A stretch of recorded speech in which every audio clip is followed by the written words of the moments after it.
What signs should hunters begin looking for to find deer? Well, the most obvious is their tracks. Old tracks, quite old. Yeah, very old. Must have been muddy because they're sunk down into the sand quite a bit. And they've lost all definition. I mean, but it rained last night. Oh, look right here. Yeah, this is right here. This has been made sometime between 8 and 9 o'clock last night and now. So this track and this that's a nice big track there. You notice it's well defined. The rain over here hasn't blurred. we have even some better ones. Yeah, some really good ones. Right there. So this is a fresh track because it rained last night. We know a deer was in the area. It's several hours old because you can see where the earth has been pushed up. It's lost. There's no moisture in it.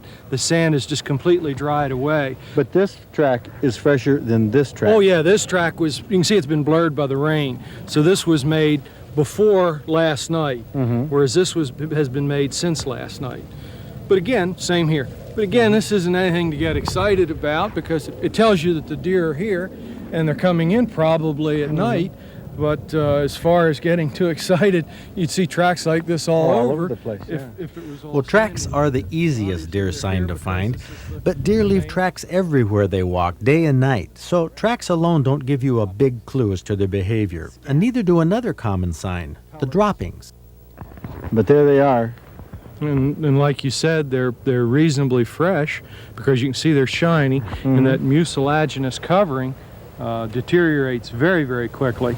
So when you find fresh droppings like that are still wet and shiny, particularly on a warm, windy day like that, you know they were made just a few hours ago. It helps to know if tracks and droppings are fresh. Now that tells you that the deer have been active during daylight and these aren't just night areas. But Glenn Duderer and I wanted to find more definitive deer sign, more particularly buck sign, because that's what we're after. And we'll find it even though we're on a corner bordered by 2 county roads. The road doesn't bother the deer? No. Okay, we got the swamp right over there. That's my first hint, is I'm looking for a place that deer can go that I know hunters typically aren't going to follow, and I know that's a wet, swampy area, and hunters just don't bother it. So that's component one, a refuge. The deer are obviously using that swamp now. Oh yes, sure, it's a good, safe place to go. It's a place to be away from disturbance for whatever reason. Okay, now up here on the high ground we have some looks like some balsam or some fir trees here. These berries aren't worth anything to deer. Well, they'll nibble on them. I mean, nibble on the berries? Sure, these are crab apples of different species, and they'll nibble on that, and if not, they'll certainly nibble on the branches of the apple. I mean, this is typical southern Michigan deer habitat, and it's great. The swamp, then a row of spruce, and then here's a row of apple trees loaded with apples, and then over there's a nice dense stand of young trees under that oak, so there's a place to feed and eat. But this to me looks like a big attraction to the deer right here, the strip of Scotch pines. Sure, yeah, covered bridge, a protected travelway. They can move a long distance through this kind of habitat and be relatively undisturbed. Let's go up here. Yeah, they like to bed down. Yeah, this tall grass is excellent bedding. And depending on which way the wind's blowing, that pine is going to give them. Okay, look at this trail here. Look at this trail here, OJ. This is... You can see where they've come from the pines, and you can see that very definitely. It's come right down through here, and it leads right through here. You can see in between the crab apples where the leaves are tromped down. When you stand back as you're walking, you can see this easily. Yeah, that's what you want to look for is the pattern in relation to all the other things, and not start concentrating on hoof prints, but these general relationships. Now, patterns. Buck rubs don't mean a heck of a lot to me because bucks are all over and they make rubs all over, but they're still fun to see. Yeah, well, you said it best a few years ago. A buck rub means a buck rubbed his antlers there. He ain't necessarily going to do it there again. Now, you're not going to find buck rubs on the pine trees. We didn't see any on the crab apples there, but on these little aspens is where we'll look right up ahead here. There's an excellent example. And some old ones and some fresh ones we can point out too. A nice new one, probably done in August. Here's one that's done fairly recently. The wood's just beginning to dry out. And then here's one, of course, that was done last year, maybe even the year before that.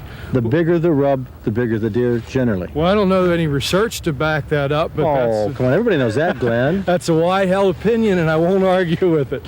Okay, we'll find some other rubs. About all of these trees have been hit. Now, some of these are old, but look at this right here. Yeah. And everybody say, hey, 3-inch tree that high, it's got to be a big Sure. deer. And I'd argue this in favor of that. If a deer's going to rub that high, it had to be a pretty big deer to start with. Every tree that I see in here, every little sapling, even some of the big ones like this right here, have been rubbed. And why they tend to prefer these stands, I don't know. But typically, you know, this is where you look. And we looked here, this is what we found. We were looking for it. Okay, I'd say this thick stuff right here is a big attraction for the deer, this trail, because of this field. Sure. Let's start looking for travel lanes through here, heavily used travel lanes.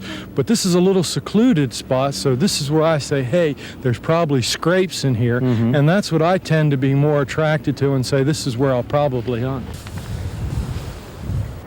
So the deer can walk along here and overlook. See, the wind is coming up right here from the lowland up the ridge here during the day. So they get a good scent of anything that's happening down there. A lot of use. Okay, right up here is a scrape. It's in the kind of area that, you know, I look for these kinds of scrapes. There's some vegetation overhead. It's kind of secluded. And what would excite me, as you can see, this was done last night. The soil's still loosely piled. Here's a footprint. You can see where he had his hind feet and was pushing. You can see where he's clipped these branches off. And if I come back and check this again and find this same pattern, then you know it's a scrape. What you might do just to make sure that you've got an active scrape is take a twig, something you don't get the scent on it, and just throw some leaves or pine needles on it like that. And boy, if that's gone the next day or two, he's tending this scrape regularly. And so it's what I would call an active scrape. And I would want to be somewhere around here, but not right on it, a few yards off that way or that way. And this is probably the trail that he uses to come in here. Notice it's not heavily used. And what that suggests to me is this is one animal, probably a buck, coming in here, making this scrape, tending this area, you know, early in the morning, late in the evening. Well, let's follow up here and see where he would maybe go. Now look, now here's an area where deer can go through. It's only this high and it has these prickly multiflora rows, but they duck right down and go scoot right underneath there. That buck likes the thick stuff. He isn't taking the easy way through. And that's typically where you find them, in very thick cover, not too far from a primary scrape. And they usually get into that cover before it gets light and stay there until dark. Where would you suppose he beds down? Right there. Right here? Somewhere rattling through this thicket is one of his major bedding areas. Bedding areas, scrapes, rubs, trails, tracks, droppings. Okay, let's go They're up here. all Anything else clues up to here? the daily habits of white-tailed deer, and when you read the habitat, use natural camouflage for a blind and position yourself in a way that you're downwind from where you think the deer is likely to come, then you've got a good deer blind. Don't be afraid to move if conditions change, and you'll have the best chance of at least seeing deer, or maybe a buck, and that makes a day in the woods all worthwhile.